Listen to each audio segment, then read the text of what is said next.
Oi, pessoal, bom dia, Bom dia, pessoal, tudo bem com vocês? tudo bom?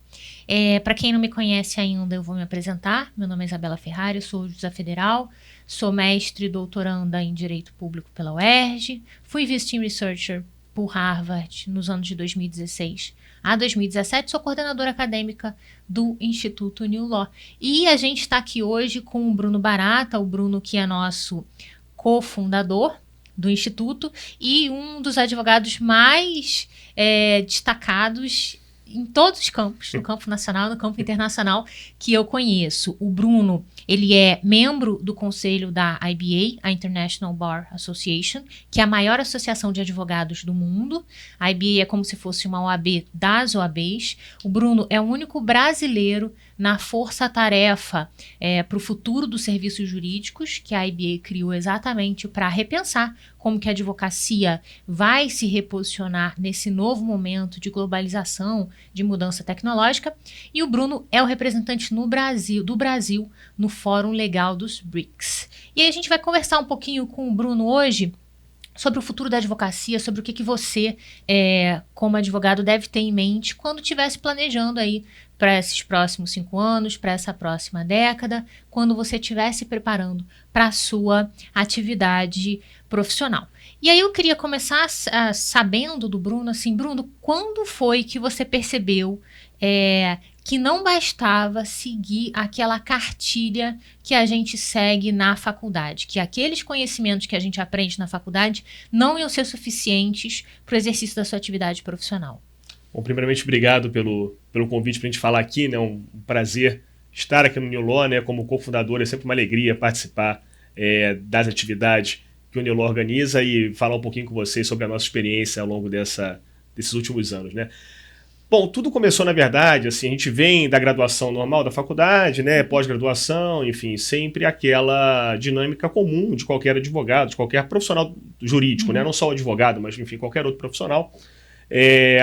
Houve uma oportunidade que eu tive de estudar em Harvard em 2015, eu estive em Harvard em 2013 para uma conferência, que uma das sessões de palestra foi lá, e eu acabei conhecendo o vice-reitor, um dos vice-reitores, e a gente fez uma aproximação, ele veio palestrar no Rio de Janeiro em 2014, no ano seguinte, e em 2015 eu fui lá estudar, e você vê que realmente quando você vai para lá, é uma grande revolução mental que você sofre, né? É uma grande diferença do ensino que é ministrado lá, porque é todo baseado em caso, muito diferente do que a gente vê por aqui, principalmente na época em que eu fiz a minha graduação, e realmente estudar lá nos Estados Unidos, principalmente em Harvard, que é uma das maiores, se não a maior faculdade de direito do mundo, né, a Harvard Law School, foi uma experiência realmente muito diferente, né? Muito revolucionária para mim.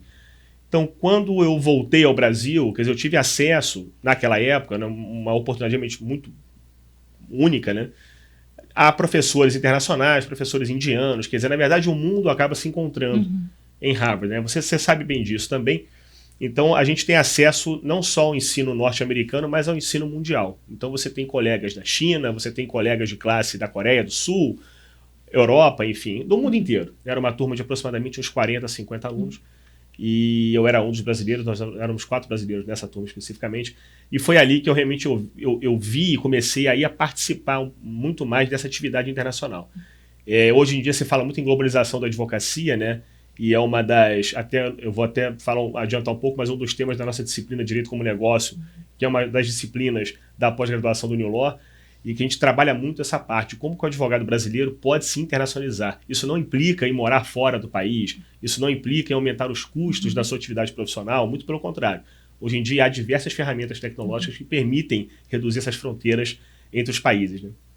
Bacana, Bruno. É interessante que você falou sobre Harvard. Quando a gente constrói a nossa pós-graduação em Direito e Tecnologia, a gente traz muito no nosso DNA esse interesse em trazer para o Brasil temas que são discutidos hoje nos grandes centros de conhecimento do mundo e que aqui não chegam. E são temas importantes, porque são temas que permitem que a gente enderece com ferramentas muito mais poderosas aquelas dificuldades do dia a dia, aquilo que você bem falou, né? Quando a gente tem essa experiência internacional, a gente percebe como aqui muitas vezes a gente fica na faculdade falando sobre coisas que a gente não vê na prática.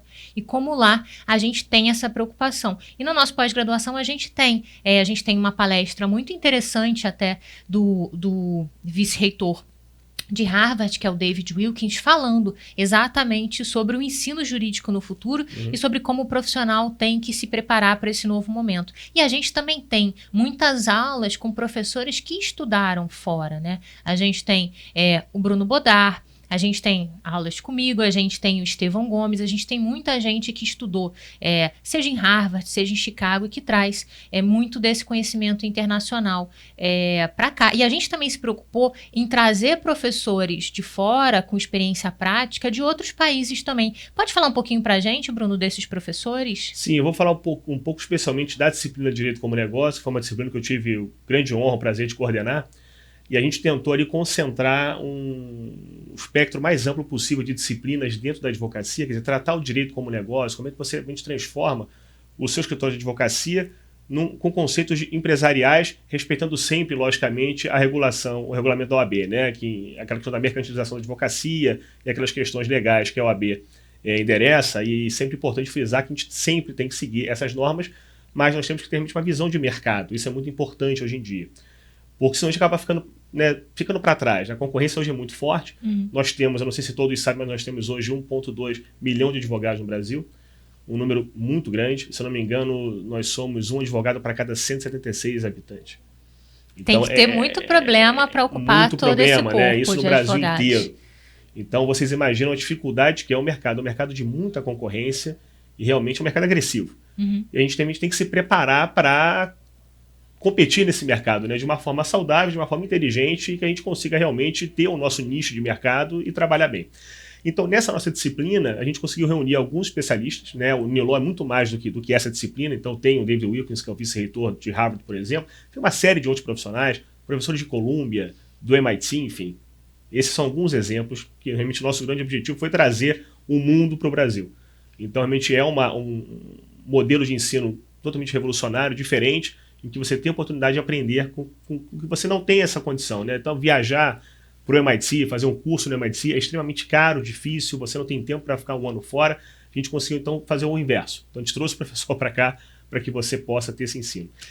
Lembrando sempre, acho que é importante lembrar o pessoal que todas as nossas aulas são legendadas em português. Então, a ideia é realmente espalhar esse conhecimento para qualquer lugar do Brasil e fazer com que esse conhecimento chegue a qualquer pessoa. Então, você não precisa ter o inglês, que a gente sabe que é uma grande barreira, para poder acessar esse conhecimento. Então, conhecimento que chega de forma didática, um conhecimento que chega de forma barata, isso é muito importante também, e conhecimento que está ao seu alcance no celular, então aquele tempo que você se locomove, você já consegue aprender, e acho que faz muita diferença, né? A gente tem um viés muito prático, então os nossos cursos, eles realmente endereçam os desafios que os advogados vêm enfrentando hoje, né? Os advogados e o profissional do direito. E é bom lembrar da nossa promoção, a gente está com uma super promoção nessa Black Friday, aproveitem que é por tempo limitado, a gente está com uma promoção de 50% do valor do curso, e quem comprar até o dia 26 ainda vai ganhar 5 workshops. 5 workshops sobre temas que a gente entende que são fundamentais. O primeiro dele é como se preparar para o futuro da advocacia, né? Como é que você repensa o desempenho da advocacia, como é que você se prepara em termos de soft skills, que é um tema que a gente não endereça em faculdade, né? A gente fica muito nesses hard skills, que são esses assuntos que vêm nos livros mastigadinhos, mas muitas vezes o que faz diferença no desempenho da atividade profissional é uma capacidade de negociar, né? Uma capacidade de negociar bem, uma capacidade de liderança interessante. Então, todos esses soft skills, eles são abordados. Essas habilidades comportamentais, né, que você realmente tem que aprender, que a faculdade não ensina, e que a gente acaba, pelo menos comigo foi assim no início, né, a gente acaba aprendendo na vida, né? Então, realmente, dando ali, cada desafio você vai aprendendo, né, por obrigação, exatamente. E a gente acaba tendo que errar muito, exatamente. Perdendo boas então, a nossa ideia exatamente é reduzir essa quantidade de erros para você já entrar no mercado de trabalho ou incrementar, né, a sua atuação no mercado de trabalho de uma forma mais fácil, né? Esse é o nosso grande objetivo.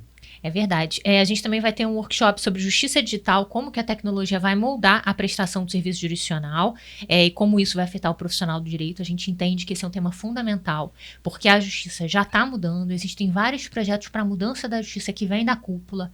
Então, o ministro Toffoli é comprometido com essa mudança a partir de tecnologia, o ministro Fux também, e o ministro Barroso também, é o presidente atual e os 2 próximos presidentes do Supremo. A gente já tem mudanças concretas acontecendo. Isso vai afetar a nossa vida, claro. E é sempre bom que a gente se programe antes, né? Quando a gente se programa antes, a gente consegue ocupar nichos mais interessantes. A gente também tem workshops sobre temas específicos, né? A gente vai falar sobre compliance, os desafios do compliance no mundo de hoje. E aí eu queria saber um pouco do Bruno, que o Bruno também trabalha nessa área. A gente fala muito sobre como o mercado da advocacia está ficando mais restrito, mas a gente precisa perceber que existem áreas que estão em pleno crescimento. E acho que compliance é uma delas, não é, Bruno? Compliance é uma delas, proteção de dados também, né, com a nova lei que entra em vigor no ano que vem, 2020, realmente são áreas que estão avançando cada vez mais.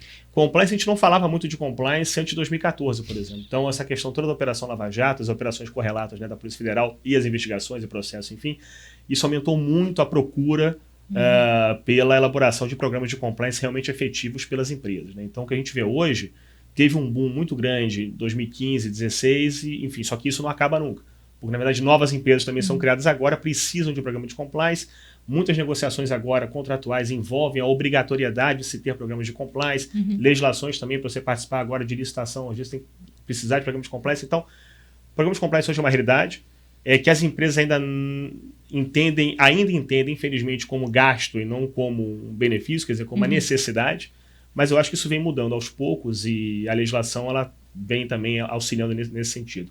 Proteção de dados também não é diferente, porque essa legislação nova faz com que você crie uma nova profissão que não existia, que é o DPO, Data Protection Officer, que é o profissional, assim como o Compliance Officer, que também não existia, que é aquele profissional que é dedicado exclusivamente ao programa de compliance e exclusivamente à proteção de dados daquela empresa. Então isso vem começando agora. Então, não só áreas novas que o escritório pode auxiliar as empresas, mas também dentro da própria empresa, novas áreas que o advogado pode exercer.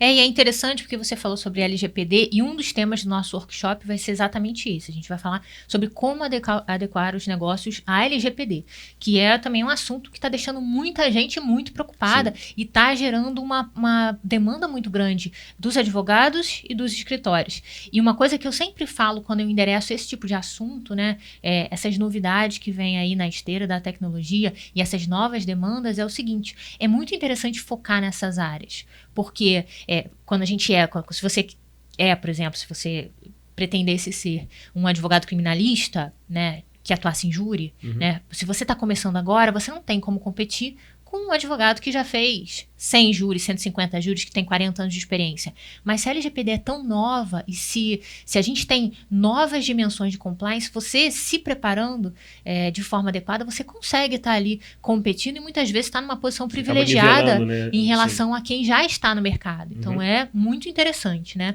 E a gente tem aí mais um tema dos nossos workshops, que são desafios da tributação na era digital. Também a gente está tendo muita novidade, a gente sabe que o direito ele sempre olha para trás, a tecnologia está mudando a nossa realidade, a forma como a gente se relaciona cada vez mais rapidamente, e isso traz algumas dificuldades para todo mundo, né? Para quem regula, para quem tem que pagar a tributação, enfim, a gente vai ter aí, então, um workshop super interessante com o Érico Teixeira, que é professor do ênfase de federal há muitos anos, mestre nessa parte de tributação, que também está refletindo já há algum tempo sobre esses desafios que o direito tributário vem enfrentando. Bom, então vou lembrar vocês mais uma vez, a nossa promoção vai até o dia 26, você compra a pós-graduação em Direito e Tecnologia, a gente tem 3 linhas disponíveis para você pode escolher: Direito Público, GovTech e RegTech, Processo, Negociação e Arbitragem e Direito Penal, Anticorrupção e Compliance, e ganha ainda os 5 workshops só para quem comprar nesse período da Black Friday, que vai até o dia 26. Limitadíssimo. Bruno, você quer deixar uma mensagem final para os nossos alunos, para os nossos ouvintes? Quero sim. Eu acho que a gente tem que... tem muitas palestras que eu venho ministrado aí pelo Brasil e também no mundo, né? Inclusive, a Isabela mencionou essa força-tarefa da International Bar Association. A gente fez uma pesquisa muito grande, com mais de 2.000 profissionais no mundo inteiro e alguns dos maiores especialistas do mundo em direito e tecnologia, como Richard Susskind, por exemplo, lá de Oxford, que trabalharam como consultores nessa pesquisa. Os resultados foram muito interessantes. Qual era a grande preocupação do advogado em relação ao futuro da profissão? O resultado foi tão interessante que a tecnologia não é a primeira preocupação. A primeira preocupação é o empoderamento do cliente, que vem por conta da tecnologia, mas o cliente está mais empoderado, então você tem que realmente se adaptar ao WhatsApp, ao e-mail. O e-mail já até virou coisa do passado, né? Tem muitas discussões se vale a pena ou não usar e-mail, a não ser para documentos mensagens mais formais, envio de documentos e tal. Mas o WhatsApp hoje, né, o cliente te acessa com muito mais facilidade, você não tem que ser contra isso, você tem que se adaptar para atender o teu cliente e entregar o teu serviço jurídico de uma forma melhor. Mas um dos pontos mais interessantes, talvez o terceiro ou quarto, se eu não me engano, é o ensino jurídico. É uma preocupação do advogado com o futuro em relação ao ensino jurídico. Então nós temos aquele ensino tradicional da faculdade de Direito e nós temos depois a chamada educação continuada. E ela vem da pós-graduação, ela vem de um curso de mestrado, ela vem de algumas outras variáveis. Então essa foi a nossa grande intenção, é trazer um pedaço do mundo aqui para o Brasil para que você tenha acesso a esse ensino diferenciado, coisa que não existe realmente aqui hoje. Então é um ensino inovador, é um ensino online que você pode acessar de qualquer lugar, a qualquer hora. Isso é muito vantajoso. Aulas legendadas. Então a gente realmente aproveitou essa dificuldade que o advogado tem, isso já reconhecido em pesquisa, para realmente trazer um ensino diferenciado que você possa realmente melhorar o exercício da sua profissão. Não, é bom sempre lembrar também que todo o nosso curso foi pensado a partir de noções da andragogia, que é exatamente a ciência que estuda a melhor forma de ensinar e de aprender quando a gente está falando do adulto aprendiz. Então a andragogia está para adulto, o que a pedagogia está para criança. Então, por exemplo, as nossas aulas não são aquelas aulas de 1h30 com quadro branco, não. O nosso estúdio é esse, onde a gente está. As aulas são aulas de 20 minutos, direto ao ponto, muito práticas, exatamente para que você possa, com pouco tempo, aprender muitas coisas e coisas que vão fazer a diferença na sua vida e na sua prática profissional. O Bruno falou aqui sobre a importância do cliente na advocacia. Uma das aulas que a gente tem é uma aula de expectativa do cliente com o Fred Heaton. Fred Heaton, que é VP da Air Canada, ele foi presidente da Ordem dos Advogados do Canadá também, trazendo um pouco dessa experiência dele. E o Fred lançou uma iniciativa muito interessante também sobre o futuro da advocacia, enquanto ele foi presidente. Bacana. Então é um professor realmente, um profissional que está muito ligado com questões do futuro da advocacia. Então, uma super aula. Maravilha. Então, pessoal, eu vou encerrando aqui, vou encerrar com o Bruno já deu o recado dele, vou só dar uma palavra final aqui, que acho que é o que move a gente, né? A gente sempre fala, não seja a vítima da inovação, seja a protagonista. É a forma mais efetiva da gente conseguir ser protagonista dessa mudança que vem acontecendo e ocupar bons espaços nesse mercado que é tão competitivo, é realmente ter conhecimento que vá fazer a diferença para você. Então a gente também encerra aqui com uma lição que não é minha, não é do Bruno, uma lição que é do David Wilkins, que é o vice-reitor de Harvard. Foi o mesmo recado que foi dado pelo reitor da educação executiva do MIT, no evento que a gente promoveu em março desse ano, que é, nesses momentos de grande transformação, a gente precisa ser um eterno aprendiz. A gente precisa estar sempre aberto à mudança. Um life learner, né? Você não pode parar de aprender nunca. Esse é o grande objetivo. Para sempre. A gente não para, a gente espera que você também não pare. A gente convida a dar uma olhada no nosso site e a dar uma olhada nos nossos cursos. Conheça os cursos do New Law e aproveite essa super promoção da Black Friday, tá bom? Um abraço e até a próxima. Obrigado, pessoal. Tchau, tchau. Estamos juntos sempre. Obrigado. Tchau, tchau.